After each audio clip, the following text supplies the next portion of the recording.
Imagine this is a cylinder, yeah, or a tank or a jug, yeah. This thing, there's a triangle there. Tap on it so it focuses a bit more. That's it.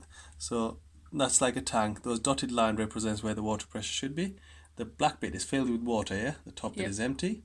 So you always want to keep it to about here, which is around 1.2 to 1.4 millibar pressure. So top it up. You just open that one down there, yeah. So that'll be closed. Let me see. Yeah, this cap here, yeah. So you open that, and you open this one, and you can hear the water going. Flip it sideways so you can hear that. That's it. This one here, that and that. So that's open. Just open that one, and you can hear the water going. Now watch that. Keep your eye on this, yeah. So that will start filling up.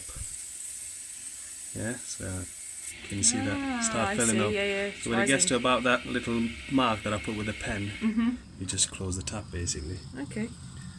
So that's 0.9, 1 point, add a bit. 1.2, I leave it around 1.4. So there we go. And then you close that tap. You close that one. Yep. Happy days. That's it. So you're basically just filling up that tank, yeah? Back to normal. And if you that goes below that dotted line, you won't get any heat nor hot water. If it goes above it, you don't want it to go above it either. So you need to always keep your eye on that when you're putting water in, yeah? Definitely. So you don't want to fill the tank up right to the top, because when hot water heats up, that's going to show you more pressure, yeah? So it's going to expand, yeah?